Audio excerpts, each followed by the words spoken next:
Voilà, ça a dû s'afficher sur vos écrans. Mhm. Et donc, je vais pouvoir vous présenter Sylvain. Donc, comme je l'ai dit, qui est enseignant au département d'anglais de l'Université de Lille. Sylvain a achevé et soutenu sa thèse de doctorat en décembre 2023, donc c'est encore assez récent. Elle s'intitulait Whisky irlandais et identité culturelle, de la construction à la marchandisation d'un signifiant de l'irlandicité. Donc, c'était un doctorat en co-tutelle entre Lille et le National Center for Franco-Irish Studies, donc de la Technological University de Dublin. Et les travaux de recherche de Sylvain portent notamment sur le renouveau contemporain de l'industrie du whisky irlandais, la place de l'alcool dans l'identité culturelle irlandaise, le phénomène de la production illicite d'alcool en Irlande au XVIIIe et XIXe siècle, et l'histoire de l'industrie de l'alcool de manière générale. Voilà, sa communication, sa présentation, je dirais aujourd'hui, portera sur l'utilisation et la manipulation de l'identité visuelle et culturelle irlandaise dans la promotion du whisky irlandais. Nous garderons donc les questions éventuelles pour la fin de la présentation de Sylvain, à qui je vais tout de suite laisser la parole. Merci beaucoup Claire pour cette introduction. Bonsoir à toutes et à tous. Alors j'aurais aimé vous accueillir pour une grande partie d'entre vous en présentiel aujourd'hui. Les circonstances en ont décidé autrement. J'avais prévu pas mal de petits moments d'interaction et j'avais prévu de ramener des bouteilles physiques pour illustrer mon propos dans certains cas. Ce sera beaucoup plus compliqué du coup à distance, mais on va s'adapter. Donc la communication que vous allez entendre aujourd'hui est née il y a 1 an et demi, quand j'avais été invité à participer à une journée d'études sur la marque et le territoire à l'université de Lorraine. Elle a ensuite été étoffée et transformée en un article qui paraîtra, si tout va bien, l'année prochaine, en 2026, chez Manchester University Press, dans un ouvrage qui sera intitulé Island and Soft Power, Roots, Reach and Realities, qui sera coédité par Gronia O'Keeffe et Anne Groutel. Et donc ce contenu revisité et augmenté revient aujourd'hui en français et à l'Université de Lille, en tout cas dans l'esprit, sous forme de séminaire, donc la boucle est bouclée. Alors nous allons parler aujourd'hui de whisky, de marchandisation de l'identité culturelle, de tourisme et de manipulation de l'image, mais commençons par le commencement et le whisky. Alors, je j'essaie de passer sur la slide suivante, ça fonctionne, c'est bon, vous voyez bien la suivante? Ok, Claire me dit que oui, donc c'est que c'est bon.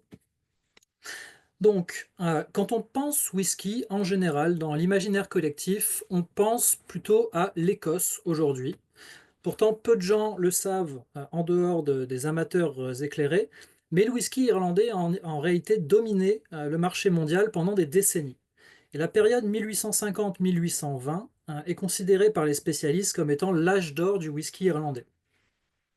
Durant cette période, le whisky irlandais était la première catégorie de whisky dans le monde, tant en termes de production que de vente, et ces dernières étaient alors 3 fois supérieures à celles du whisky écossais, y compris en Écosse.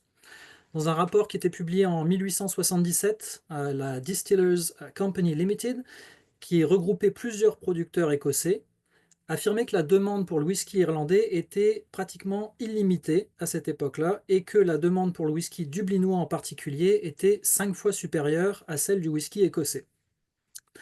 Cette période, si on prend largement de la deuxième moitié du 19e siècle, a vu naître des marques qui sont encore présentes aujourd'hui, comme Jameson par exemple ou Powers, et qui, pendant des décennies, ont eu une réputation d'excellence sur le marché international.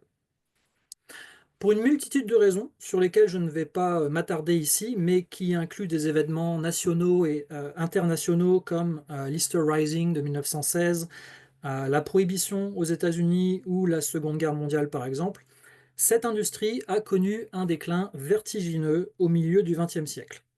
L'Irlande comptait une bonne vingtaine de distilleries dans les années 1900.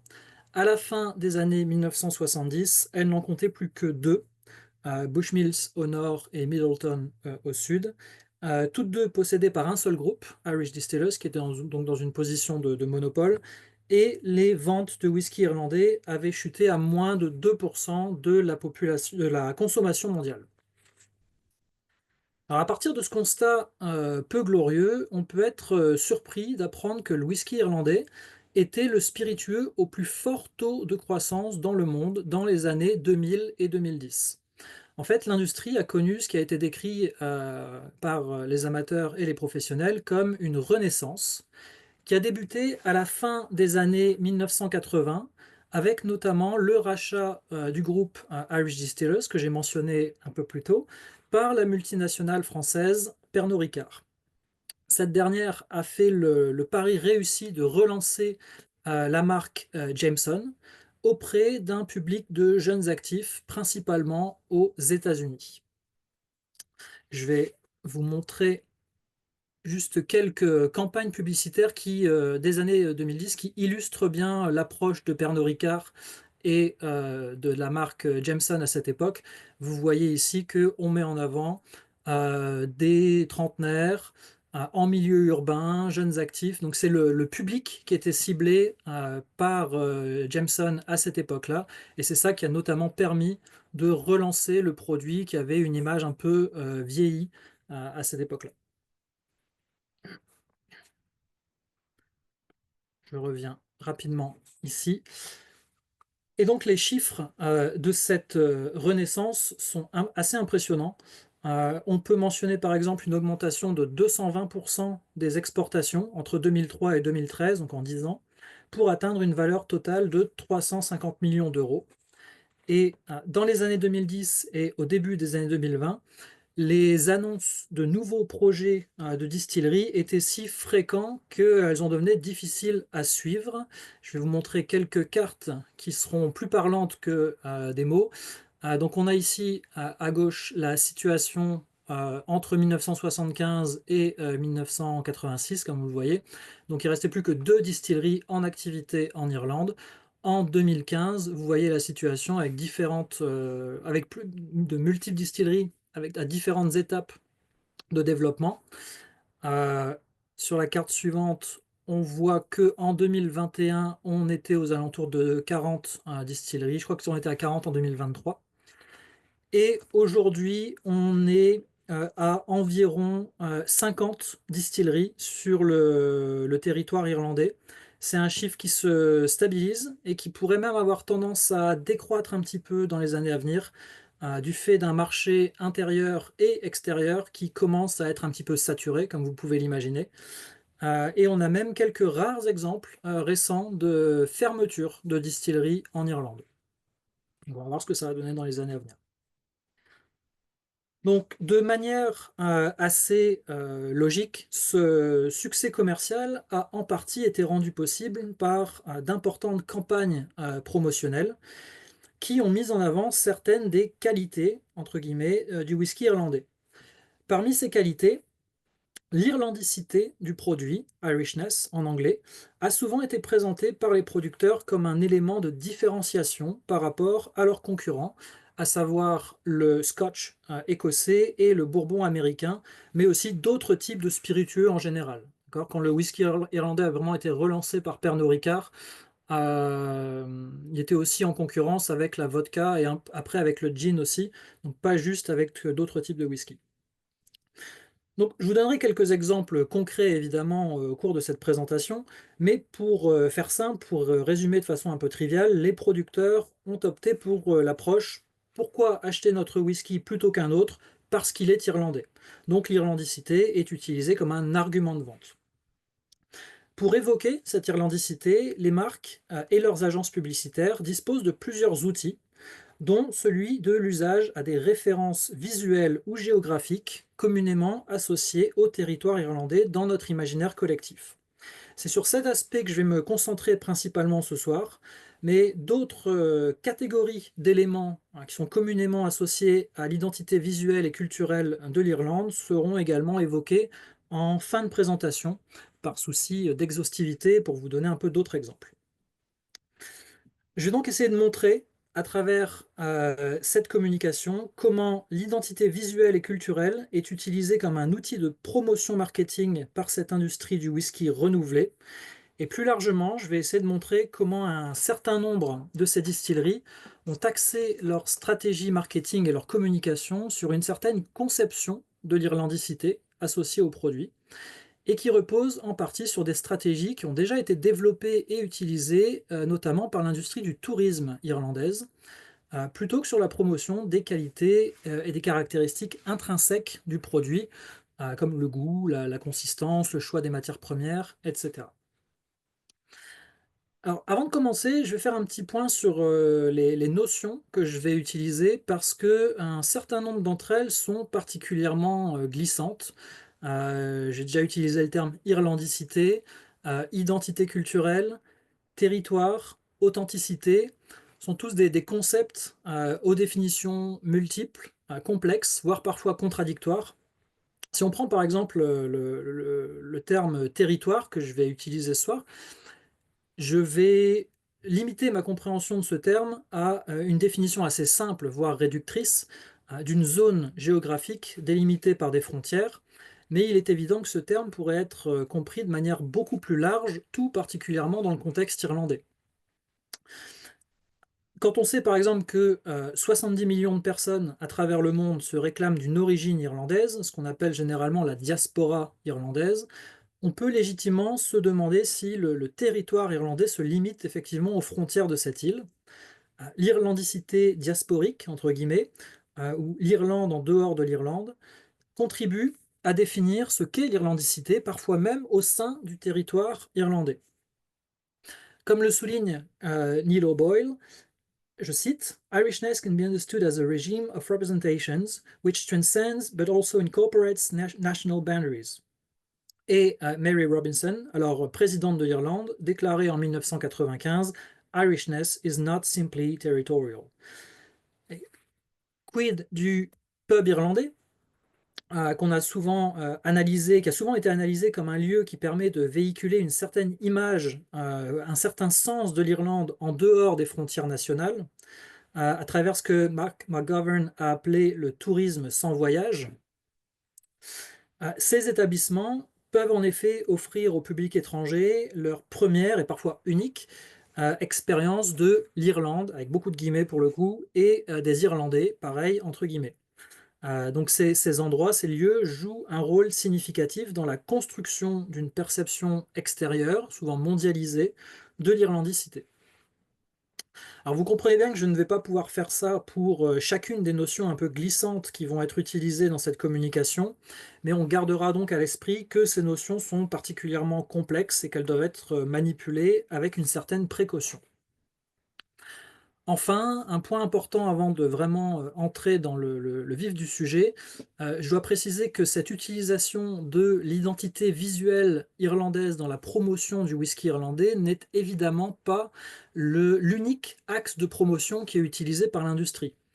Cette approche, elle s'additionne à d'autres stratégies, comme par exemple la promotion des qualités intrinsèques du produit, l'histoire de la marque par exemple, des fois les consommateurs eux-mêmes. Si je reviens sur les publicités de Jameson que je vous ai montré un peu plus tôt, on voit qu'ici, il n'est pas question d'utiliser des signifiants visuels de l'irlandicité. On est vraiment, on axe la publicité sur les consommateurs eux-mêmes, sur l'attitude des consommateurs.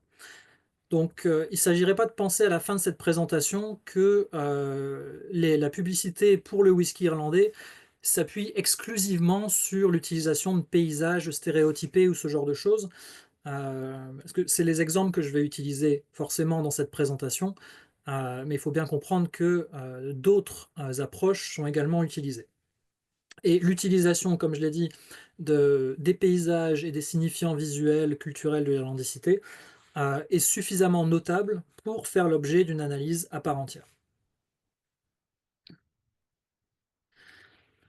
Alors, depuis les années 2010, un nombre croissant de distilleries tentent de se différencier en mettant en avant leur ancrage territorial. C'est une approche qui est de plus en plus courante et qui représente une nouvelle étape dans la renaissance du whisky irlandais, puisque jusqu'aux années 2010, le whisky irlandais était avant tout présenté comme une catégorie générale, sans que les différences régionales entre les marques et les produits ne soient mises en avant, contrairement à ce qui est fait en Écosse, par exemple, qui est officiellement divisé en 5 régions de production. Et c'est une approche qui n'est pas sans rappeler celle des appellations d'origine contrôlée, les AOC, pour le vin en France par exemple. Alors les producteurs sont également de plus en plus nombreux à mettre en avant des caractéristiques spécifiques à une région qui transparaissent dans leur whisky. Donc on retrouve quelque chose ici qui s'approche de la notion de terroir. Or, l'ancrage territorial et la notion de terroir sont sans doute l'axe de promotion le plus légitime pour un spiritueux, tel que le whisky, et un certain nombre de spiritueux sont naturellement et dans certains cas légalement associés à un territoire spécifique. On pense par exemple à l'armagnac ou au cognac en France, qui ne peuvent être produits et appelés ainsi que dans une certaine, enfin, qui peuvent être pour pouvoir porter ce nom, doivent être produits dans une certaine région de France. C'est le cas de la tequila également, par exemple. Vous ne pouvez pas, vous pouvez produire de la tequila en France, c'est pas un problème, mais vous ne pouvez pas l'appeler tequila. Pour pouvoir l'appeler tequila, elle doit être produite dans une certaine région du Mexique. Euh, si on s'écarte un petit peu des spiritueux, c'est aussi le cas pour le champagne, par exemple. Vous pouvez produire un produit qui va un vin qui va s'approcher du champagne aux États-Unis, mais vous ne pourrez pas l'appeler champagne. Euh, donc cette notion de terroir, elle trouve son origine dans le monde viticole français et elle est devenue omniprésente dans le monde contemporain de la gastronomie. Elle est cependant assez complexe à définir précisément et elle est également sujette à interprétation. Néanmoins, on peut distinguer deux grandes approches pour comprendre et définir ce terme. Une approche strictement géographique, qui va tenir compte, par exemple, des caractéristiques géologiques du sol, du relief, de l'ensoleillement, pardon, de l'hydrologie des sites, et une approche davantage socio-culturelle, qui va prendre en compte les marqueurs culturels qui rendent le produit unique, ou du moins distinct des autres produits de sa catégorie. Ces marqueurs peuvent par exemple inclure des techniques de culture spécifiques ou une production qui est propre à une région, des méthodes de production propres à une région. Le whisky est un produit relativement simple quand on y pense parce qu'il ne nécessite que trois ingrédients. Pour produire du whisky, il vous faut des céréales, des levures et de l'eau. Donc les qualités et les spécificités de ces ingrédients vont naturellement jouer un rôle important dans les caractéristiques du produit final. Chaque source d'eau, par exemple, présente une composition minérale qui lui est propre et qui va exercer une influence sur le whisky à partir de laquelle il est produit. Le terroir joue donc un rôle considérable dans les caractéristiques gustatives d'un whisky. Et pourtant, malgré la légitimité de cet argument marketing et l'intérêt croissant des consommateurs pour la notion de terroir, celle-ci n'est pas particulièrement mise en avant par l'industrie du whisky irlandais dans son ensemble, mais plutôt par des distilleries de taille relativement modeste qui misent sur cet argument pour se distinguer des plus grandes marques. On pense à Jameson par exemple, pour les plus grandes marques.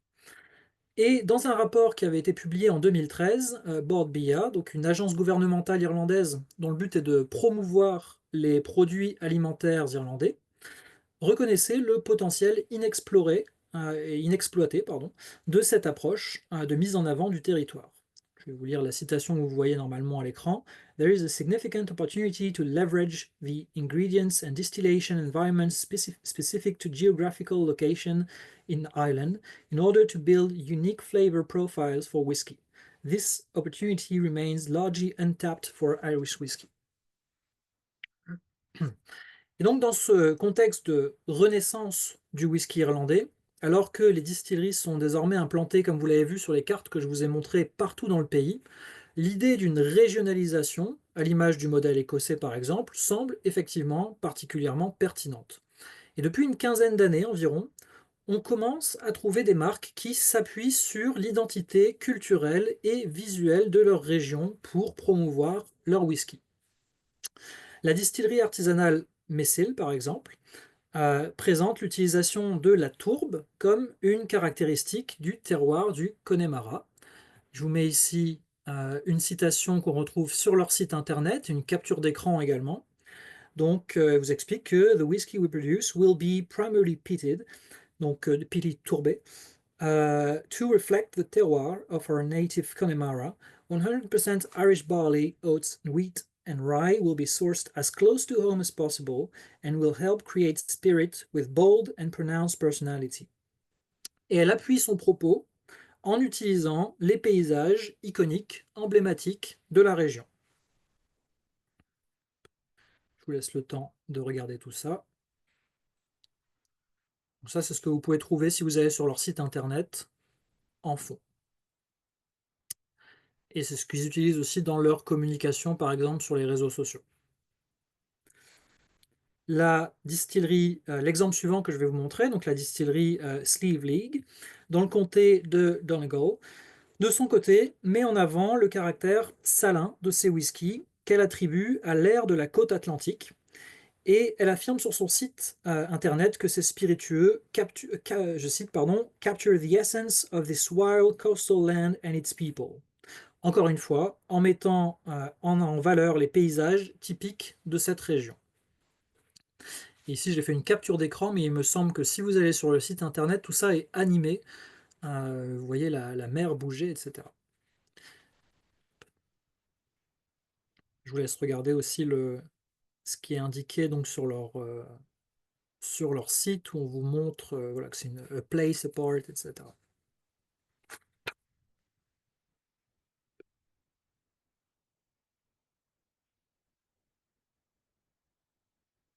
Donc, on voit sur ces deux exemples que le terroir irlandais est présenté comme une source de personnalité, de différenciation et de valeur ajoutée.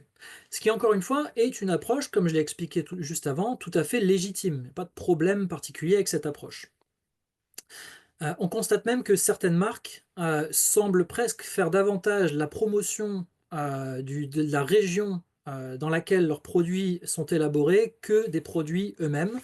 Je vais essayer de vous mettre une petite vidéo donc, sur un des sites internet. Donc je vais devoir quitter mon diaporama. A priori, vous devriez toujours voir ce que je fais. Et là, on va aller sur le site de la distillerie Burren. Ce que j'espère, c'est qu'on aura le son. Je vous laisse me dire si c'est le cas. Ça dure pas très longtemps.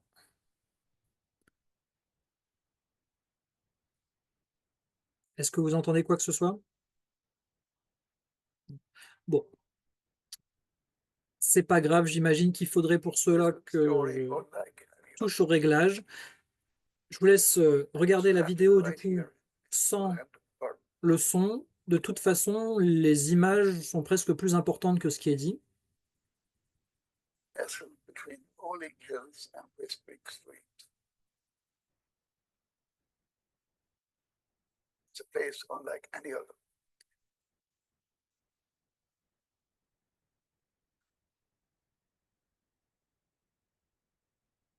Désolé, du coup, ça doit vous paraître un petit peu bizarre parce que vous voyez la vidéo sans le son. Moi, je l'entends, donc ça me paraît plus logique. Vous voyez que pour l'instant, on est à peu près à la moitié de la vidéo. On n'a pas encore vu de whisky.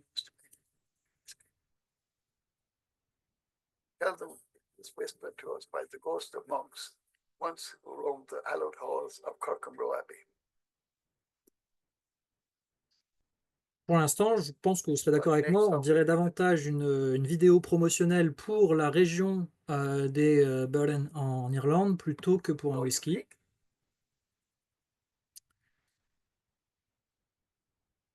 Pure well water drawn from the depths of Cappenwalla Mountain to give our whiskey the taste of the land itself.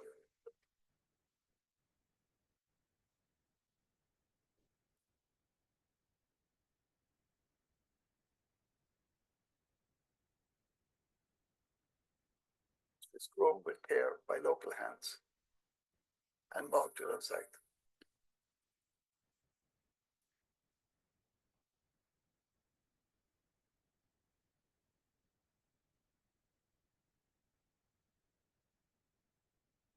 Aged and weathered by time, our barrels cradle our honey-colored whiskey as it matures. Je vais m'arrêter là parce qu'on voit plus grand-chose d'autre de toute façon après cette partie-là. Et malheureusement, comme vous n'avez pas le son, ça doit vous paraître, comme je l'avais dit, un peu bizarre. Euh, et je vais revenir sur les slides, j'y reviendrai après. Euh, mais vous voyez donc, comme je vous l'ai dit ici, que cette vidéo fait presque davantage la promotion de cette région que du whisky lui-même. Et encore une fois, ça met en avant le territoire et le terroir qui a vu naître ce whisky, avec cette nature verdoyante irlandaise, ces paysages bucoliques. Et dans la vidéo, le producteur explique What makes our whisky so unique. Il explique que c'est l'eau, les ingrédients pour donner au whisky, je cite, A taste of the land itself. Je vais revenir sur mon diapo, et désolé, je dois avancer un peu. Hop. Donc, jusque-là, tout va bien, rien de bien surprenant. On a des producteurs locaux dans des régions qui existent bel et bien, d'accord, et telles qu'elles sont présentées. Il ne s'agit pas ici de suggérer que cette Irlande de carte postale, entre guillemets, expression sur laquelle je reviendrai, n'existe pas, et qui mettent en avant l'impact de ces régions, de ces terroirs sur leur whisky. On notera qu'on est ici dans une dynamique de redécouverte, voire de réinvention, dans certains cas, d'une tradition locale, ainsi que d'un terroir, et que ces whiskies régionaux, entre guillemets, irlandais, pourraient devenir de véritables références, des porte-étendards d'un mouvement vers la reconnaissance institutionnelle de spécificités gastronomiques régionales en Irlande. Quelque chose qui, encore une fois, n'existe pas encore. Plus largement, il pourrait contribuer à une redynamisation de certaines identités locales.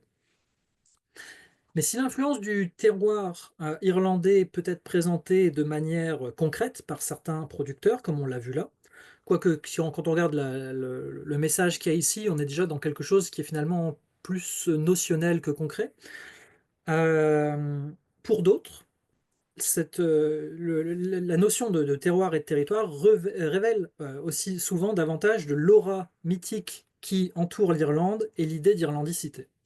C'est là qu'on va rentrer dans les choses un peu plus intéressantes. Je vous donne ici cette citation de Jack Tilling, qui est producteur de whisky, donc la distillerie Tilling à Dublin, que vous pouvez visiter d'ailleurs si vous allez à Dublin. Qui disait en 2013, je cite, If you build a replica Irish whiskey distillery in Scotland and use the same ingredients to produce the same spirit, it will more likely taste the same. But after leaving it in Ireland for 3 years to mature, I can guarantee the whiskey would taste different. Donc Jack Tilling sous-entend ici que ce qui rend le whisky irlandais unique, c'est avant tout son origine. D'accord, l'Irlande, c'est pas forcément les ingrédients, c'est pas forcément les méthodes, c'est vraiment quelque chose de magique qui se passerait sur l'île d'Irlande pour produire du whisky. Alors, on remarque d'ailleurs que certaines marques ne s'appuient pas sur la notion de terroir pour promouvoir leur whisky, mais uniquement sur l'imagerie de l'Irlande dans son ensemble. Il ne s'agit alors plus de mettre en avant ce que le terroir irlandais apporte au whisky, mais uniquement d'associer le produit à un ensemble de références visuelles qui sont évocatrices de l'irlandicité. Alors vous verrez que nombreuses sont les références à des lieux ou des sites emblématiques du pays qui sont couramment associés à la notion d'irlandicité dans l'imaginaire collectif. Alors un bon exemple de ça, c'est le whisky Connemara, qui a été lancé en 1995 par la distillerie Cooley et qui porte le nom d'une zone géographique emblématique de l'Irlande. Si je vous demandais ce que vous évoquez le Connemara, ce que j'avais prévu de faire ce soir, mais à distance ça va être un peu plus compliqué, j'imagine qu'on arriverait rapidement sur des mots-clés tels que nature, vert, pureté, gaélique peut-être. N'hésitez pas, peut-être qu'il y a un chat et que peut-être certains ou certaines peuvent ajouter des idées. Donc je vous montre ici un peu le packaging d'une bouteille Connemara. J'allais également apporter justement une bouteille et son emballage ce soir pour vous montrer un petit peu tout ça physiquement, on va dire. Donc on voit que en plus du nom Connemara, la bouteille et l'emballage présentent des illustrations stylisées de lacs et de montagnes typiques de cette région, des paysages de cette région. Alors la région ouest de l'Irlande est souvent associée à une culture irlandaise dite traditionnelle, entre guillemets. Elle a longtemps été idéalisée, présentée comme un haut lieu de la culture celtique irlandaise, comme un berceau de la conscience culturelle irlandaise collective, dont l'un des éléments serait la langue, par exemple le gaélique irlandais. Et Brian Graham explique que, je cite, The invented, manipulated geography of the West portrayed the unspoiled beauty of landscapes, where the influences of modernity were at their weakest, and which evoked the mystic unity of Ireland prior to the chaos of the conquest. Donc, cette image, en partie construite par les élites intellectuelles et politiques indépendantistes irlandaises entre la fin du XIXe siècle et le début du XXe siècle, a ensuite été intentionnellement perpétuée par l'agence d'État Bord Fáilte à des fins touristiques. Et Brenda Murphy utilise justement l'expression que j'ai utilisée tout à l'heure d'Irlande de carte postale, Postcard Island, pour décrire cet imaginaire utilisé comme métaphore de l'Irlande rurale afin de promouvoir le pays, en particulier auprès des touristes. Même si, comme le soulignent certains chercheurs, comme Marion Markwick par exemple, il peut sembler assez ironique que cette région particulièrement mise en valeur dans la promotion touristique de l'Irlande soit aussi celle qui a été la plus touchée par les différentes vagues d'émigration qu'a connu le pays au XIXe et au XXe siècle. Cependant, c'est là que les choses deviennent intéressantes. Bien que tous les éléments marketing de la marque Connemara laissent entendre qu'il existe un lien fort entre la région emblématique et son whisky, en réalité, le whisky Connemara n'a aucun lien factuel avec cette région d'Irlande. Il est produit à l'autre bout du pays, sur la côte est, donc par la distillerie Cooley, qui est située dans le comté de Louth, donc littéralement à l'opposé du Connemara. J'ai vérifié sur les bouteilles et sur l'emballage, rien n'indique la localisation de la distillerie. On nous dit de quelle distillerie il s'agit, on nous parle des propriétaires, mais à aucun moment on nous explique que ce n'est pas du tout situé dans le Connemara. Et sur son site web, pourtant, la marque indique que, comme vous le voyez là, son whisky reflects the wild, rugged nature of the famous Connemara region in the west of Ireland. Ce qui, dans une certaine mesure, pourrait être considéré comme de la publicité mensongère. Alors, on ne peut que spéculer sur les raisons qui ont poussé Cooley à opter pour cette stratégie. Parce que je pense qu'il serait difficile d'avoir une réponse franche de leur part, mais il me semble que l'imagerie de l'Ouest est utilisée pour évoquer un sentiment d'irlandicité dit traditionnel, qui correspond à une certaine représentation du pays dans l'imaginaire collectif, notamment chez les consommateurs européens et américains, qui représentent le principal marché du whisky irlandais et à qui on a vendu cette image de l'Irlande pendant des décennies. D'autres distilleries ont adopté des stratégies similaires, c'est-à-dire en mettant en avant un ancrage régional large, sans pour autant recourir à la notion stricte de terroir, avec parfois davantage de légitimité et d'honnêteté, entre guillemets, que ce qu'on peut voir ici. Je vais essayer de ne pas trop me mettre Connemara à dos, parce que j'essaye d'obtenir des droits à l'image pour des publications, mais je pense qu'ils ne seraient pas particulièrement contents de voir ce que j'ai à dire d'eux. Donc d'autres exemples qui mettent en évidence donc, ces référents visuels. On peut citer la distillerie West Cork Distillers, qui intègre la géographie irlandaise de manière assez originale sur leur bouteille, puisque la partie inférieure de l'étiquette prend la forme d'une carte de la côte sud du pays. Et donc l'Irlande est physiquement présente, du moins partiellement, sur ces bouteilles de whisky. On commence d'ailleurs c'est une marque qu'on commence à voir dans les supermarchés français. Donc il doit avoir un partenariat avec des distributeurs français, mais j'en ai vu assez récemment dans des supermarchés français.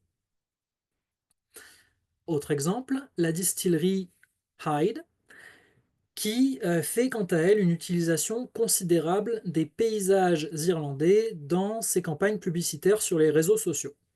Alors, comme le montrent les illustrations suivantes, chaque image promotionnelle met en scène une bouteille de whisky de la marque dans un paysage typiquement associé à l'Irlande, c'est-à-dire, pêle-mêle, des pâturages verdoyants, des rivières et cascades, des lacs, l'océan Atlantique et les falaises emblématiques du Wild Atlantic Way, accompagné du slogan A True Taste of Ireland ou parfois simplement A Taste of Ireland. Je vais vous montrer différents exemples et vous laisser le temps de les regarder.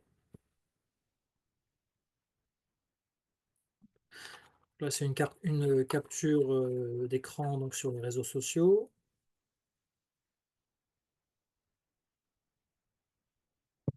Et vous voyez donc sur la droite A Taste of Ireland, avec aussi Wild Atlantic Way. On ne sait pas trop ce que ça vient faire là. On voit le hashtag Presidential Quality parce qu'ils ont utilisé le terme Hyde en référence au président Hyde.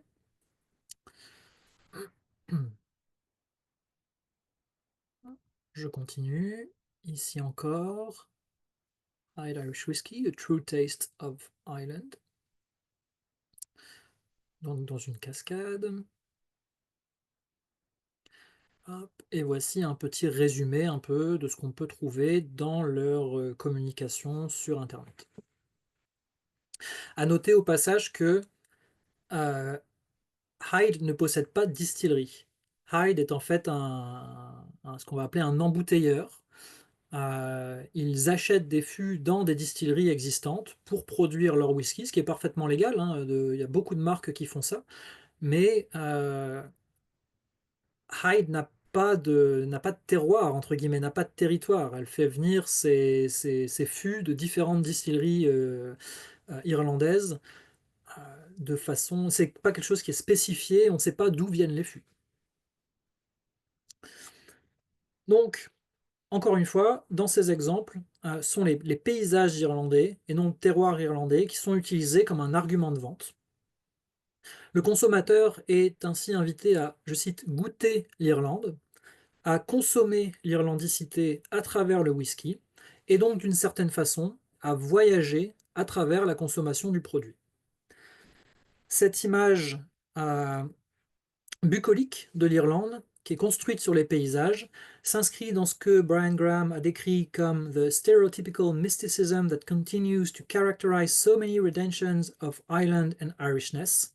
Il avance également que, je cite, the sacred symbols of landscape, rich in signs of identity and social codes, act as a system of signification, supporting the authority of an ideology and emphasizing its holistic character. Il est important de noter que cette stratégie marketing qui consiste à utiliser les paysages pour véhiculer un sentiment de pureté, entre guillemets, d'authenticité, je reviendrai là-dessus après, associé à la nature irlandaise, et donc par extension à l'irlandicité, est loin d'être propre à l'industrie du whisky. Je vais vous montrer des exemples qui vont peut-être vous parler. On retrouve ce procédé dans les campagnes publicitaires d'autres produits de consommation irlandais, comme l'eau Ballygowan par exemple, la bière Guinness ou encore le beurre Kerrygold. Et cette dernière marque, Kerrygold, a utilisé une représentation idéalisée de l'Irlande dans ses publicités dès les années 1960 pour cibler notamment les marchés britanniques et européens. Comme je vous l'ai déjà expliqué un peu plus tôt, dans un grand nombre de cas, l'utilisation des représentations stéréotypées et idéalisées de l'Irlande pour promouvoir des produits de consommation vise principalement et parfois exclusivement des marchés étrangers. Donc les responsables marketing de ces marques façonnent ainsi une conception de l'Irlande pour leurs clients en présentant l'identité du pays d'une manière conforme à l'image que le public international a de celui-ci. Et comme le souligne Neil O'Boyle, que j'ai déjà cité précédemment, la différence fait vendre, et dans le contexte américain en particulier, les représentations généralement acceptées de ce qu'on va appeler entre guillemets, la culture irlandaise traditionnelle offrent un équilibre entre exotisme et familiarité, et c'est un équilibre qui est extrêmement précieux du point de vue marketing.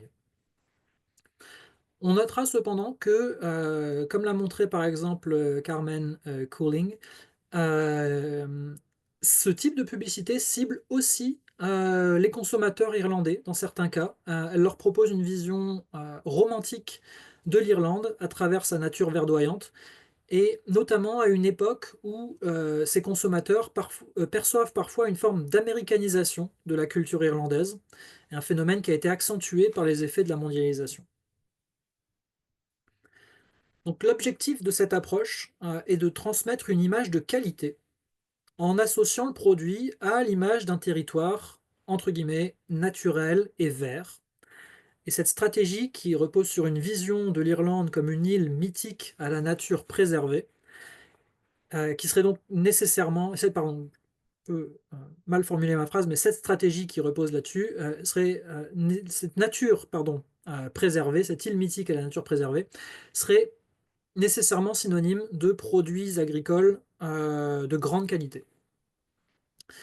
Et donc en plaçant leur spiritueux au cœur de la nature irlandaise et dans des représentations idéalisées du pays, les publicitaires suggèrent implicitement que le consommateur peut lui aussi faire partie de cette nature et donc de l'Irlande à travers l'acte de consommation. J'ai une publicité et aussi un panneau publicitaire de Jameson qui résume un petit peu ça, bien qu'on n'est pas du tout sur l'identité visuelle du pays ici, mais le message est sensiblement le même. Cette idée qu'on peut faire partie de l'Irlande sans avoir à y aller à travers l'acte de consommation. Okay, ici, le message est vraiment clair, hein. You've never set foot in Ireland, donc vous n'avez jamais mis les pieds en Irlande, mais vous vous sentez faire partie de la famille. D'accord. Euh, donc voilà, vous le savez maintenant, en consommant Jameson, vous devenez un petit peu irlandais, vous entrez dans cette grande famille de l'Irlande sans avoir besoin d'y aller. C'est un peu ce qu'on a vu en introduction avec le pub, d'accord? C'est un peu le même principe. En entrant dans un pub irlandais, en consommant dans un pub irlandais, vous mettez un peu le pied dans un territoire irlandais qui n'est pas en Irlande. Tout ça avec des guillemets, évidemment, vous m'avez compris. Alors je clôturerai cette partie en disant que cette stratégie qui consiste à placer un produit sur un fond de nature, je reviens sur la slide précédente, est devenue tellement omniprésente dans l'industrie irlandaise des boissons alcoolisées que les produits qui sont promus finissent par paraître interchangeables, tant le message central reste le même, c'est-à-dire leur qualité réside dans leur provenance, l'Irlande. Et c'est-à-dire ici, quand je dis Irlande, c'est Irlande entre guillemets, c'est l'Irlande de carte postale. Je vais vous montrer deux exemples ici, deux marques différentes. La stratégie est exactement la même, d'accord? On place simplement la bouteille dans la nature, qui est censée évoquer le pays, l'irlandicité et tout ce que ça représente. Vous voyez, si je passe de l'un à l'autre et si je reviens derrière entre le Guinness qu'on avait, le verre de Guinness ici ou le beurre Kerrygold et ces exemples-là, la stratégie est vraiment exactement la même. Alors l'usage du territoire et du paysage et de tous ces références visuelles dans la communication marketing remplit également une autre fonction qui est de renforcer l'authenticité du produit, donc authenticité avec des guillemets également, parce que c'est une notion qui est assez floue, qui est sujette à interprétation, qui est difficile à définir avec précision. On a observé que c'est un concept qui est devenu particulièrement populaire dans l'industrie publicitaire depuis la fin des années 1990. Dans son entrée sur l'authenticité dans le dictionnaire du commerce équitable, Céline Cravath, qui développe une analyse de Jean-Pierre Bornier, et qui attribue au concept d'authenticité, je cite, un rapport à un ailleurs idéalisé. Et de façon assez frappante, son analyse se transpose parfaitement au cas du whisky irlandais à la fin du XXe siècle, au début du XXIe siècle, donc pendant cette renaissance du whisky, parce qu'il dit, je cite, il n'est pas nécessairement un ailleurs physique, mais essentiellement un ailleurs rêvé qui prend un caractère idéal, prémoderne, traditionnel, harmonieux, vrai ou singulier. Il échappe à notre modernité ou à la société de consommation. On est exactement là-dedans, dans les cas d'études que je vous ai montrés avant. Et Céline Cravate poursuit. Cette demande d'authenticité repose donc sur une construction de l'ailleurs opposé à l'ici, et sur une série d'oppositions symboliques structurantes. Elle s'applique aussi bien aux objets qu'à l'expérience individuelle éprouvée au contact de ceux-ci, de paysages ou de groupes d'individus. Alors, Sandra Camus identifie 6 types d'ancrage sur lesquels les marques peuvent s'appuyer pour véhiculer ce sens de l'authenticité. Un ancrage par exemple naturel, mais aussi historique, donc des marques qui font référence à une tradition passée. Un ancrage inspiré, donc une marque qui va être liée à une source d'inspiration, par exemple d'un couturier par exemple. Ancrage géographique, une marque ancrée dans un terroir. Et on a aussi technique et technologique, donc une marque caractérisée par un savoir-faire singulier.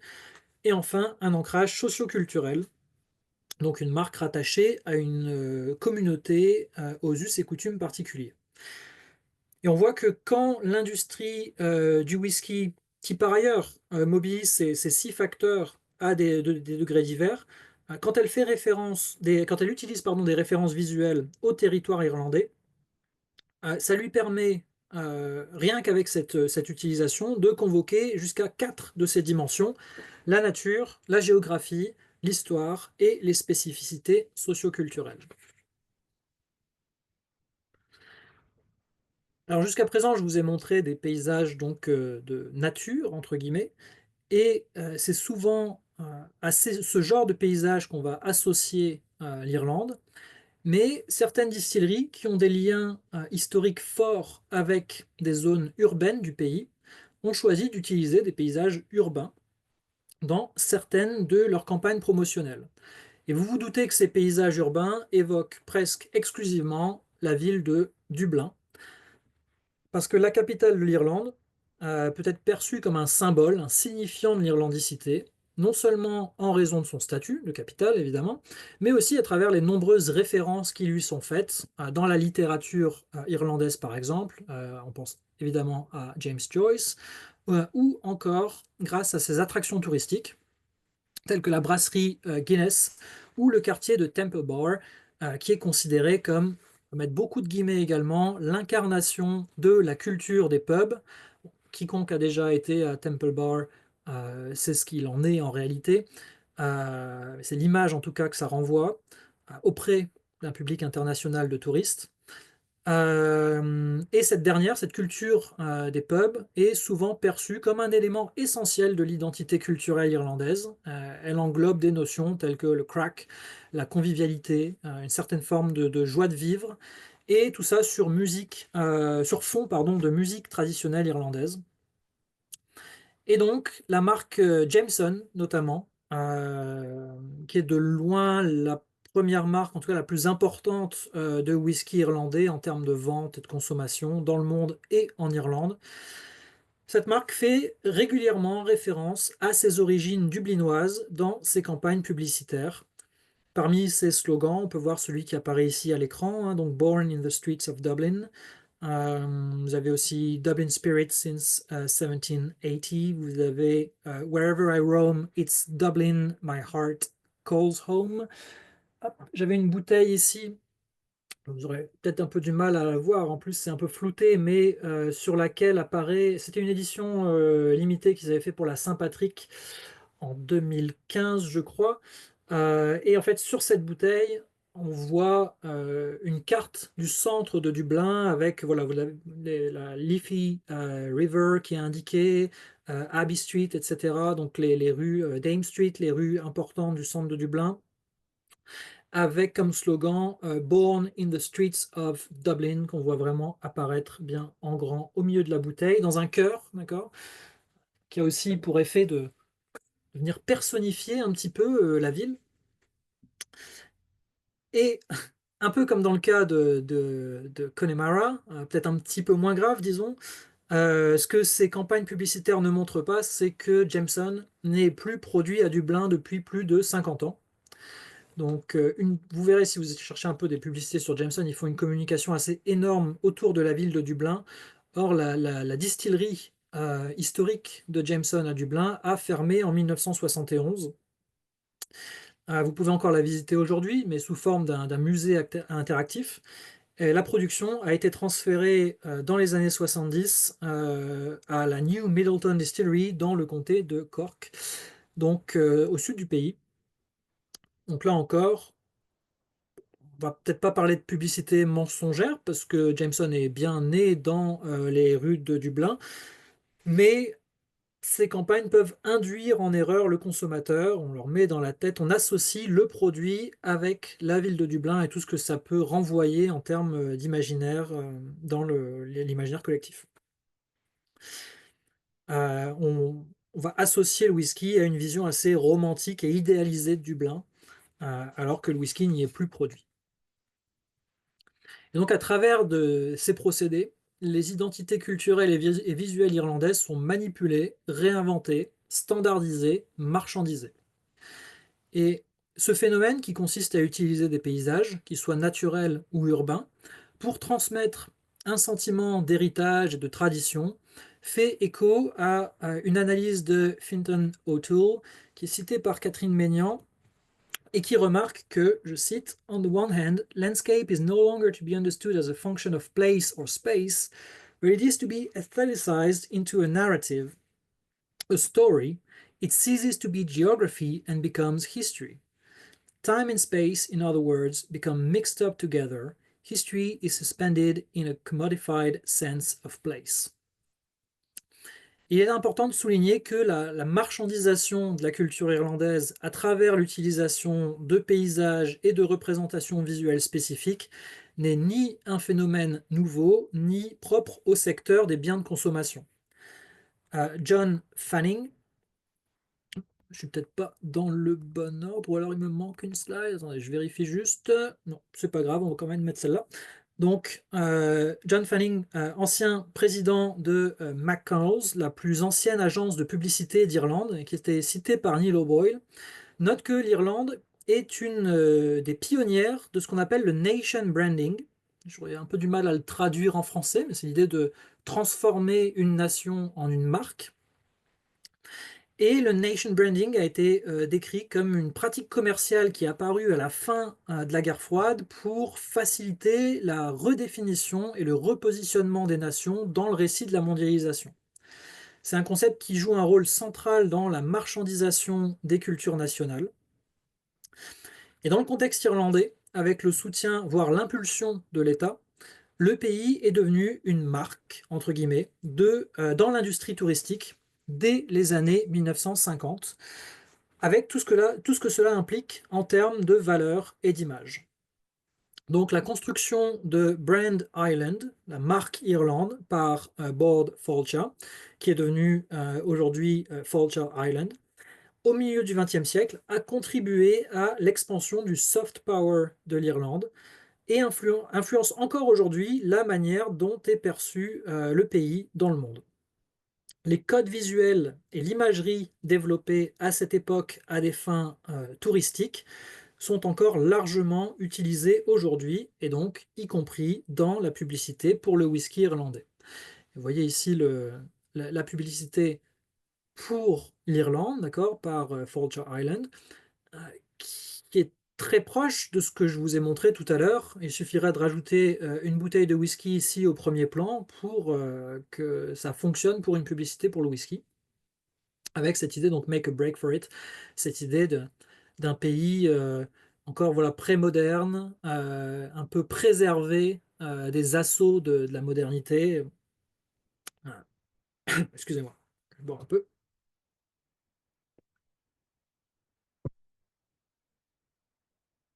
Et donc c'est à cette époque, dès le début du XXe siècle, qu'a été construite une image spécifique de l'Irlande, chaleureuse et accueillante grâce à son peuple, romantique par sa nature verdoyante et prémoderne, voire intemporelle, par le rythme de vie de ses habitants. Et c'est aussi durant cette période que s'est considérablement renforcée la construction de l'ouest de l'Irlande, que j'ai évoqué un peu plus tôt, comme un berceau de la culture gaélique irlandaise et comme l'incarnation des éléments que je viens de décrire. Diane Negra explique que, je cite, These ads seem explicitly designed to romanticize Ireland. Elle ajoute que their tendency to image Ireland as lodged in the past is an axiomatic strategy in terms of Irish tourist advertising. It would seem that for as long as there have been attempts to package Ireland for the tourist trade, there has been an inclination to represent it as eternally unchanging. Et donc cette image de l'Irlande, fortement promue par l'industrie touristique, a ensuite servi de base à la mondialisation de la culture irlandaise. L'image de l'Irlande comme un lieu naturel, qui fait donc partie du soft power du pays, puisqu'elle a été un des aspects clés de la promotion de la marque Irlande, entre guillemets, peut ainsi être réaffirmée à travers l'industrie du whisky, comme ces nombreux exemples ont pu le montrer. Et tout cela permet à Keith MacDonald, fondateur de l'Irish Whiskey Museum à Dublin, de déclarer que, je cite, le whisky, et je traduis en même temps, le whisky irlandais est un ambassadeur de l'Irlande dans le monde entier. Comme promis, je vais terminer sur d'autres exemples d'utilisation de l'identité visuelle et culturelle irlandaise qui cette fois s'appuie sur d'autres éléments que les paysages, mais des éléments qui sont également constitutifs de ce qu'on va appeler, avec des guillemets, l'irlandicité. Donc on a par exemple le whisky Writer Tears, dont le fondateur Bernard Walsh expliquait, je cite, I was fixed on using writers as a central theme because it evoked Ireland's great literary history and had undertones of the highest quality which reflected the promise of our whisky. Donc, dans quelque chose de très vague, mais voilà, une association entre whisky et littérature irlandaise, d'accord? On va souvent retrouver cette analyse que la littérature fait partie de l'irlandicité. Je vous montre un autre exemple ici, donc là pour une autre marque, Tullamore Dew, qui pareil faisait un lien, voilà, Fear the Poet and Drink the Whiskey, donc un lien entre littérature et consommation de whisky et évidemment irlandicité. Je sais qu'on a pas mal de collègues qui travaillent sur la littérature. Il faudrait que vous alliez voir le site de Writer's Tears. Je pense que ça vous ferait assez sourire les liens qu'ils essayent d'établir entre les grands auteurs irlandais et la consommation de whisky. Euh, c'est assez intéressant. On n'a pas le temps de s'attarder là-dessus ici, mais je vous invite à aller voir ça sur leur site. Ici, on a le whisky Michael Collins. D'accord, donc là, on va s'appuyer sur plutôt un signifiant historique. Et je vous montre quelques publicités de la marque Tullamore Dew, comme vous le voyez ici, qui met en scène des employés de la distillerie, qui je pense existent vraiment. Je ne vais pas leur faire de procès d'intention, mais je pense qu'ils ont choisi les employés qui correspondaient le mieux à une certaine image de l'Irlande qu'ils essayaient de véhiculer. Donc ici, évidemment, je vous montre deux exemples. Les deux sont roux, les deux sont barbus, les deux portent évidemment des habits verts, les yeux sont verts, bon, et ici pour le coup sont bleus, ici sont verts, et donc vous avez voilà ce Irish True, vraiment irlandais. Je vous remontre un petit peu, pareil, on est sur des signifiants visuels assez clairs. Et pour terminer, ici, vous avez plusieurs marques qui utilisent évidemment la harpe. d'accord, la harpe gaélique à la manière de Guinness, hein. Donc McConnell's Golden Harp as well, qui utilise la harpe. Et que serait l'Irlande sans son Shamrock? Donc on voit ici également une marque qui a appelé son whisky Shamrock et qui l'utilise bien au centre de sa bouteille, toujours avec en arrière-plan les paysages typiques irlandais. Je ne suis pas exactement sûr de qui consomme réellement comme ça du whisky attablé au bord d'un lac. Et pour terminer, voilà, pareil, ce qui résume bien aussi le trèfle, l'arrière-plan naturel, verdoyant, et qui vient conclure ma présentation. Donc, je vous remercie pour votre attention et je répondrai du mieux que possible à vos questions avec grand plaisir. Merci beaucoup, Sylvain, pour cette présentation qui nous éclaire beaucoup et qui, je suis sûre, a beaucoup plu à notre auditoire. Donc voilà, nous pouvons prendre des questions, soit, je dirais directement en audio, ou bien également dans le chat, si vous préférez. Euh, Je vais peut-être Pas que Géraldine. arrêter le partage d'écran pour peut-être voir un peu tout le On monde, voit même effectivement, si merci. ça fait un beau décor, c'est sympathique, mais je pense que ça sera plus simple si je peux voir un peu hop, Donc, Géraldine avait l'auditoire. levé la main. Oui, alors un grand merci Sylvain. C'est vrai qu'on est triste de ne pas pouvoir être avec toi en présence et d'avoir les bouteilles qui circulent, au moins pouvoir les respirer. Ah, Moi, elles étaient je vides. sais. D'accord, oui, parce que faut faire attention à l'université. C'est vrai qu'il ne faut pas consommer pendant un séminaire. C'est pas forcément le cas, Euh, mais donc ouais, vraiment, merci beaucoup. Moi, ça m'a beaucoup intéressée. Et là, je dirais que ça a, pour moi, résonné. Donc, je vais te poser une question à titre de comparaison avec l'histoire écossaise et ce qui se passe avec l'Écosse. Mhm, Et, euh, et surtout, en fait, j'ai deux petites questions. Ma première question, c'est quand tu parles, et c'est vrai, je ne le savais pas ça, enfin, je ne sais pas grand-chose de l'histoire du whisky, mais des années 1850 à 1920, tu nous as donc expliqué que c'était l'âge d'or du whisky irlandais, et qui dépassait même les ventes de whisky écossais, etc. Et je me demandais si ça, c'était lié aussi, précisément pour ces 70 années, à l'émigration irlandaise en général, quoi, à la diaspora, qui est beaucoup plus importante que la diaspora écossaise, bien sûr. Et, mhm, et si c'est ça qui avait permis au whisky irlandais de rayonner, mais peut-être pas du tout. Mais ça, c'est ma première petite question.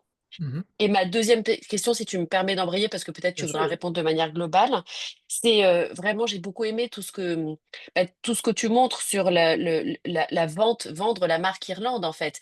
Et tu l'as dit pour le Connemara, on va vendre une région qui a en fait été décimée 150 ans avant et qui n'était pas du tout un paradis pour les gens qui y habitaient. Enfin, c'est incroyable cette image. Et moi, ça me fait penser, alors j'ai l'impression que ça s'est produit beaucoup plus tard en Irlande, à la transition qui est faite pour les Highlands écossais qui d'une terre au XVIIIe siècle de barbares à demi sauvages qui vont être matés à partir du milieu du XVIIIe siècle, et ben finalement au début du XIXe siècle, quand on peut plus, il y a les guerres napoléoniennes et donc on peut plus faire le Grand Tour et donc on va aller se balader en Écosse, et bien les Highlands deviennent romantiques, deviennent un paysage. Enfin, c'est vraiment cette transformation se produit et tandis que tous les clans meurent. La tradition des Highlands est réinventée. Donc ce switch a lieu en Écosse à la fin du 18e, début 19e, j'avais l'impression qu'il finalement il se produit quasiment 100 ans après. Enfin, c'est intéressant en Irlande en fait. Mhm. Donc c'est ça mes questions, remarques et à nouveau merci beaucoup. Je t'en prie. Alors pour la première question, je n'ai encore jamais vu d'analyse qui va dans ce sens de l'immigration qui aurait un lien avec le rayonnement du whisky irlandais. Euh, alors, ce qui est sûr, c'est que ce qui a été montré, ce qui a été écrit, c'est que beaucoup d'immigrants irlandais ont amené avec eux une culture de consommation d'alcool dans des endroits qui n'en avaient pas forcément ou qu'ils regardaient d'un mauvais œil. Je pense évidemment aux États-Unis, où les immigrants irlandais étaient souvent représentés comme bah, des alcooliques, etc. Il y avait cette, cette dichotomie entre protestants, catholiques, donc tout ça, ça jouait également un rôle. Cela dit, la plupart des immigrants irlandais qui sont partis aux États-Unis venaient, comme on l'a dit, plutôt de l'ouest, du nord de l'Irlande, toute la, on va dire, toute la partie ouest du pays. Or, le whisky qui a vraiment fait la réputation d'excellence des whiskies irlandais, c'est le whisky dublinois, qui était probablement peu consommé par ces gens-là qui devaient partir. Donc, ça m'étonnerait que ce soit les migrants irlandais qui auraient pu, comment dire, propager cette réputation d'excellence. Je dirais presque que ça aurait Mm, pu être un problème justement plus qu'autre chose. mm. Donc, je ne pense pas. Et excuse-moi, Géraldine, ta deuxième question. Pardon, j'ai été tellement longue que moi Pas aussi de je l'ai souci. oublié. Non, je m'en souviens.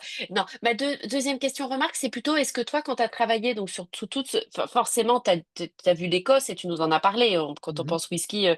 Est-ce que tout ce travail sur l'image du pays et sur le comment vendre le pays, en fait, est-ce que quand tu travaillais là-dessus, tu as vu des parallèles avec l'Écosse parce que c'est vraiment un mouvement qui s'est produit donc à la charnière des 18e et 19e siècles, hein, pour les Highlands en Écosse, les Highlands and Islands. mhm, Est-ce que toi, quand tu travaillais là-dessus, tu voyais des comparaisons avec l'Écosse? Il me semble que ce que tu nous as décrit, c'est un mouvement bien plus tardif en Irlande. Il est mhm. fait presque même 200 ans, finalement, après Ah ouais. qu'il soit effectif en Écosse. Mhm. Alors non, malheureusement, mais ça me donne des pistes, d'ailleurs je vais le noter, de recherche future, parce que c'est vrai que j'ai pas essayé d'établir ce parallèle, j'essaie de trouver de quoi noter. Mais les seules comparaisons que j'ai fait avec l'Irlande, c'est davantage sur... il y a eu trois points que j'ai essayé de comparer. C'était cette idée de régionalisation. Peut-être que vous le savez, mais comme j'ai expliqué, l'Écosse est officiellement divisée en 5 régions de production de whisky. Chacune a ses particularités, etc. Et l'Irlande tend à s'approcher de ce modèle-là, là maintenant. Le deuxième point, j'ai travaillé un peu sur les comparaisons sur les productions de distillation illicite, c'est-à-dire la production illicite d'alcool en Écosse et en Irlande, qui n'a pas du tout été traitée de la même manière, et je pense parce que les causes n'étaient pas les mêmes non plus. Et j'ai travaillé un petit peu sur le, le marketing, on va dire, du whisky irlandais par rapport au whisky écossais. Mais du coup, désolé, je n'ai pas la réponse à ta question sur le marketing du territoire lui-même, quoi, le marketing auprès des touristes ou du public international. Ça, j'ai pas travaillé là-dessus, et je note que c'est un point que je pourrais éventuellement développer. Merci beaucoup, Géraldine. Merci Sylvain, merci beaucoup. Est-ce qu'on a d'autres questions? Alors, je vois dans le chat, est-ce que peut-être qu'Hélène, qui est en direct, je dirais, peut poser sa question, puis après, je lirai celle du chat. Ok, merci Claire, merci Sylvain pour cette présentation. Moi, ce qui m'intéressait, c'était, bon, tu nous as parlé du marketing en fait, et Mhm, de voir, enfin, est-ce que tu as regardé s'il marche? Qui consomme du whisky maintenant? Parce que moi, l'impression que j'ai, c'est que, et c'est vraiment juste une impression personnelle, donc voilà, mais c'est que le whisky n'est plus vraiment une boisson qui fait rêver les jeunes générations. C'est mhm, plutôt, je parle en Irlande, en République, hein, je ne sais pas. D'ailleurs, c'était aussi une de mes questions, une comparaison avec l'Irlande du Nord, comment ça se passe avec mhm, l'Irlande du Nord, le Bushmill, enfin bon, voilà. J'ai plus l'impression que c'est le café. Vraiment, donc des boissons non alcoolisées, les pubs mhm. ferment partout et Oui, que plus que le whisky, c'est le gin, oui. avec vraiment, alors là, un essor, je trouve, voilà, Mhm, et puis les bières artisanales.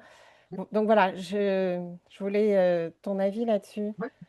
Alors, le type de whisky que j'ai un peu présenté, qui met vraiment en avant le côté nature, etc., les principaux consommateurs, en fait, ce sont les pays européens, avec en tête l'Allemagne et la France. Je ne sais pas si c'est que à nous qui vendent cette image, mais en tout cas, ça marche chez nous. L'Allemagne est très, très réactive, réagit très bien à ce genre de publicité. La plupart des études qui ont été faites, j'avais montré le beurre Kerrygold par exemple, ces publicités de Kerrygold qui mettent en avant le côté naturel de l'Irlande. Ça a été pensé en partie pour le marché allemand et ça a très bien marché au niveau du marché allemand, un peu le marché américain aussi, et chez les Français. Et pour répondre à ta question des consommateurs en Irlande, c'est vrai que l'Irlande n'est pas du tout le premier pays de consommation de whisky irlandais. J'ai plus les chiffres en tête, j'aurais dû vérifier avant, mais je pense ils sont dans le top 10, mais même pas dans le top 3, je crois. Et chez les jeunes, en fait, le whisky est encore consommé, mais à la manière du gin, c'est-à-dire mélangé avec des softs. En général, il mélange.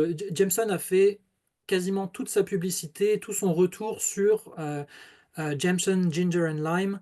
Donc en fait, c'est mélanger du whisky avec du ginger ale et un peu de citron vert. Et c'est davantage ça que les jeunes Irlandais vont consommer dans les pubs ou dans les clubs ou chez eux aussi. Une des raisons pour lesquelles les pubs ferment, c'est qu'il y a une consommation à domicile qui est beaucoup plus importante qu'avant. C'est la culture du pub qui se perd. Donc, voilà. Et ils vont davantage consommer en fait des marques qui ont pignon sur rue comme Jameson et le boire sans que ce soit un produit de dégustation réellement. Et pour répondre un petit peu à ta question sur les whiskies avec l'Irlande du Nord, la République, c'est assez intéressant. Parce qu'en fait, l'industrie du whisky irlandais prône une politique d'unité. C'est-à-dire qu'elle se représente comme... ils font pas de distinction entre Irlande du Nord et République d'Irlande. Vraiment, la Irish Whisky Association, par exemple, inclut les marques qui sont produites en Irlande du Nord et en République d'Irlande. Et ils ont produit un rapport il y a quelques années qui faisait la advocated, qui faisait la promotion d'une Irlande unie euh, pour faire front face à la concurrence d'autres produits, d'autres spiritueux, etc. Donc ils sont vraiment dans un, un état d'esprit d'unité, Irlande du Nord, République d'Irlande. D'ailleurs, en fait, ils ont été obligés aussi, hein, parce que pendant très longtemps, on l'a dit, il n'y avait plus que 2 sites de production. Et il y avait quand même d'autres marques qui existaient. J'ai dit qu'il y avait des embouteilleurs indépendants. Et donc, en fait, ils achetaient des fûts chez Bushmills au nord et chez Middleton au sud. Et donc, ils avaient besoin des deux distilleries. Donc, il y a vraiment une des collaborations entre le nord et le sud. C'était 2 distilleries protestantes, hein, mais bon, Aussi. Oui. peu importe, mais c'est Oui, non, intéressant. mais oui, très, très, très clairement. Oui. Merci Sylvain. Je vais peut-être lire les deux premières questions qui figurent dans le chat. Donc, il y a une question de Lola qui se demande si la renaissance dont tu parlais dans ta présentation ne serait finalement que de courte durée et pourrait laisser présager un nouveau déclin lié à la baisse de consommation d'alcool et aussi une consommation plus éthique. Mhm. Et Lola se demandait aussi si ça pourrait passer par la transformation de la consommation de whisky, notamment avec des options sans alcool, à ton avis. Alors, oui à toutes ces questions en réponse. L'industrie du whisky en particulier en Irlande est vraiment les deux pieds dans le greenwashing. Si vous allez sur n'importe quel site de distillerie irlandaise, vous verrez un lien, une section sur quelque chose avec green dedans, que ce soit sur l'utilisation de l'eau, sur l'utilisation des céréales sur les méthodes de production. Vraiment, ils essayent de présenter la production de whisky comme quelque chose de durable, etc. Donc, ils sont vraiment là-dedans à fond.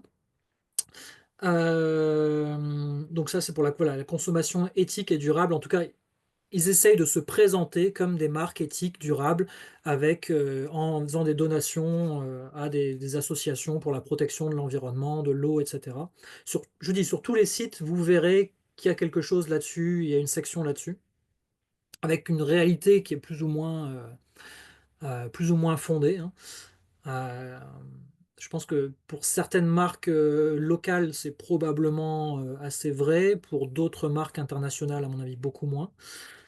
Une baisse de la consommation d'alcool, oui, on la constate en Irlande et surtout une, euh, une volonté des autorités de justement de limiter cette consommation d'alcool au maximum. Euh, les autorités irlandaises sont un peu embêtées parce que d'un côté, les distilleries, l'industrie de l'alcool est, comme je l'ai dit, enfin comme eux le disent, en tout cas un ambassadeur de l'Irlande à l'international, parce que la consommation d'alcool, qu'on le veuille ou non, est associée à l'Irlande, hein. Si on fait un sondage, je suis sûr que ça reviendra dans les éléments qui sont associés à l'Irlande. Mais d'un autre côté, c'est quelque chose que du coup les autorités aimeraient bien vendre à l'international, mais limiter sur le territoire national. Donc ils sont un peu embêtés, ils montent les taxes sur l'alcool en Irlande sont parmi les plus hautes d'Europe. Et du coup, l'industrie de l'alcool joue sur son statut, joue sur ses liens avec le tourisme, joue sur son image pour essayer de limiter ces taxes. On voit par exemple, si vous regardez le tournoi des Six Nations, pendant très longtemps a été sponsorisé par Guinness. Il l'est toujours, mais qu'est-ce que vous voyez sur les terrains? C'est Guinness 00, c'est la Guinness sans alcool. Donc la marque est toujours présente, la marque sponsorise toujours le tournoi Destination, mais elle ne peut plus faire de publicité pour ses produits alcoolisés. Et donc effectivement, c'est une des difficultés à laquelle est confrontée l'industrie de l'alcool dans son ensemble, c'est-à-dire que son produit pose problème pour des questions de santé publique. Pour ça aussi qu'elle essaye d'exporter au maximum. Et peut-être juste pour terminer, une transformation de la consommation de whisky, des options sans alcool, on commence à voir ça se développer effectivement. Des spiritueux sans alcool, avec des choses plus ou moins convaincantes. Pour certains spiritueux, c'est assez facile, faire du gin sans alcool. Bon, c'est un oxymore, hein, mais du gin sans alcool, c'est relativement convaincant parce que vous avez beaucoup d'aromatiques qui vont donner du goût au gin. Du whisky sans alcool, c'est beaucoup plus compliqué. Mais effectivement, c'est quelque chose qui se développe beaucoup en Irlande et sur le marché européen. À voir si c'est quelque chose qui va durer ou pas.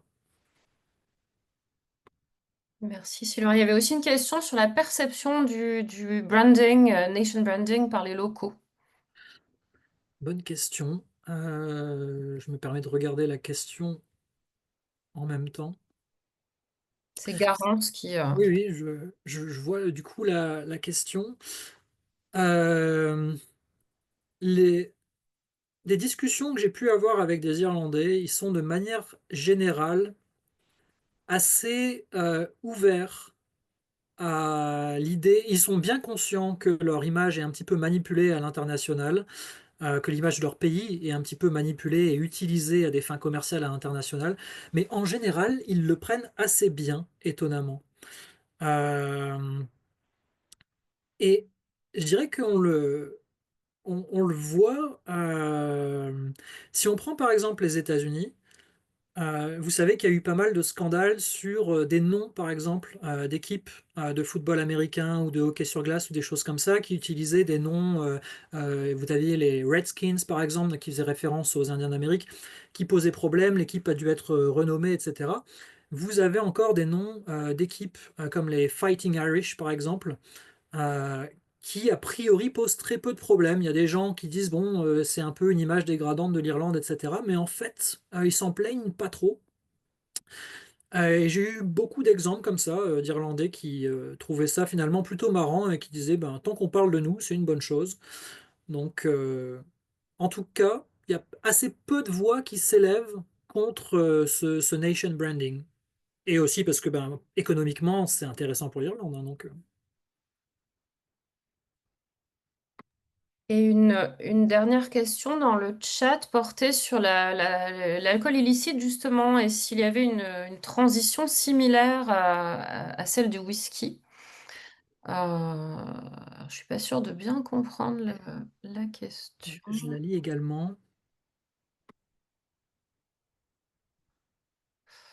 Si son image de résistance s'est effacée. Oui, alors il y a eu toute un mouvement de réhabilitation du whisky illicite irlandais, donc le poitín, euh, on a réautorisé l'utilisation du nom poitín en 1997. Euh, alors beaucoup d'Irlandais par contre vous diront qu'à partir du moment où c'est vendu dans un magasin, c'est pas du poitín, parce que poitín par définition c'est censé être illégal. Et ils ont effectivement utilisé un peu cette image de produit un peu à la réputation sulfureuse. Ils ont essayé de garder ça. C'est un mouvement qui a eu pas mal le vent en poupe jusqu'au début des années 2000-2010 et qui est vraiment en train de s'essouffler. Il y avait des bars à Pochin qui commençaient à être créés à Dublin, beaucoup de marques, parce qu'en fait, n'importe quelle marque de whisky pouvait produire du coup légalement du Pochin, parce qu'ils vendaient simplement du whisky qui n'était pas vieilli, et ils le vendaient en tant que Pochin. Et même ça, c'est en train de perdre beaucoup de vitesse. On en voit de moins en moins. C'était une petite aventure, on va dire, marketing, mais ça n'a pas duré. Et Camille nous demandait si l'irlandicité représentée dans la publicité est plutôt catholique, protestante ou ni l'un ni l'autre. J'aurais tendance à dire ni l'un ni l'autre. Euh, Je suis en train de réfléchir à des publicités où on pourrait avoir une interprétation qui va d'un côté ou de l'autre, mais j'ai pas vraiment d'exemple. Il y a Tullamore en whisky qui avait fait toute une publicité comme ça où vous avez quatre hommes où on a l'impression qu'ils se rendent à un enterrement. C'est pareil, là c'est tous les symboles de l'irlandicité qui sont utilisés. Ils se promènent dans un champ, il pleut, ils boivent du whisky, ils chantent en gaélique, etc. On pense qu'ils vont à un enterrement et en fait c'est l'un d'entre eux va à son mariage, donc il y a l'humour aussi, le storytelling, etc. Et je suis en train de réfléchir, est-ce qu'il y a des signes qui nous indiquent que c'est plutôt protestant ou catholique, et je pense pas, donc je dirais que c'est plutôt laissé volontairement neutre, justement pour éviter de froisser un camp ou l'autre, entre guillemets. Oui, je vais peut-être rebondir là-dessus. J'étais, moi, de mon côté, fascinée par la représentation, je crois que c'était Hyde, cette Mhm. marque-là. La correspondance couleur entre les étiquettes et certains éléments du paysage, avec vraiment cette impression que le whisky est comme une autre source, finalement, un élément naturel du décor. Oui. Et du coup, peut-être que ça fait écho à cette neutralité religieuse, parce que l'idée, c'est que ça émane du territoire et pas tellement voilà, Mhm. des divisions sectaires de la population, par exemple. Et effectivement, alors sur le code couleur, pour le coup, euh, on est très souvent dans le vert.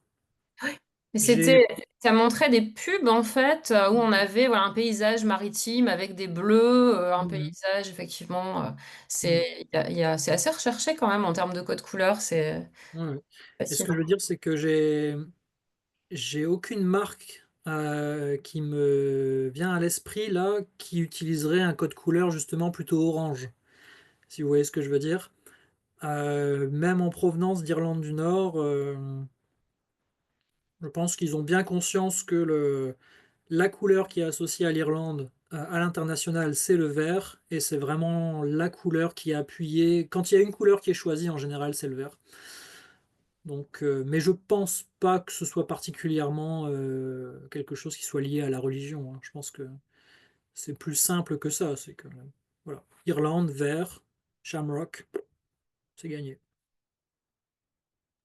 Merci beaucoup Sylvain. Alors je ne sais pas s'il y a d'autres questions. On arrive tranquillement au, au terme du créneau horaire qui était prévu. Est-ce que quelqu'un a une autre question? On ne dirait pas. En tout cas, merci beaucoup Sylvain pour cette présentation qui était fascinante et qui a suscité beaucoup de questions et de réactions Donc voilà, merci beaucoup. Avec grand plaisir. C'est moi qui vous remercie pour l'invitation. Alors avant de nous quitter, nous allons annoncer le prochain séminaire. Donc je vais laisser Géraldine nous faire un petit teaser. Ah. Oui, alors la prochaine fois, donc hopefully en personne et en visioconférence, le 6 novembre, donc jeudi 6 novembre, c'est le jeudi de la rentrée après la pause de la Toussaint. De 17h à 19h, on accueillera un professeur invité. Donc, on l'a invité avec Aude de Mezrac-Zanetti. Donc, c'est l'axe 3 de notre labo aussi. Donc, c'est une invitation interaxe. C'est Joseph Hardwick, donc de l'Université de Northumbria, qui viendra, je vous donne le titre de son paper, Religion and Ecological and Environmental Thought in Times of Crisis in 19th Century Britain and the Empire. Donc c'est plus large que l'Irlande, c'est l'idée de voir l'Empire britannique qui inclut l'Irlande. Et c'est quelqu'un qui travaille sur les questions environnementales, sur animal history, mais il a aussi démarré sa carrière de chercheur dans les questions religieuses et de prière dans l'Empire. Donc voilà, ça c'est pour le séminaire du 6 novembre. Merci beaucoup, Géraldine. Et je pense qu'on peut ajouter qu'on est ravis de de cette première édition d'un séminaire conjoint avec l'équipe Erin de Prisme, parce que ça, voilà, il y a peut-être plus de monde que d'habitude et on est ravis de cette collaboration. Ben merci à toutes et tous. Je ne sais pas si Hélène, tu veux ajouter quelque chose? Non, tu as tout dit. Bon, Merci beaucoup. tant mieux. On vous souhaite une bonne soirée à tous et toutes et à très bientôt. Bonne soirée, merci. Merci, merci Sylvain. Bonsoir. Merci beaucoup, Sylvain. Avec plaisir.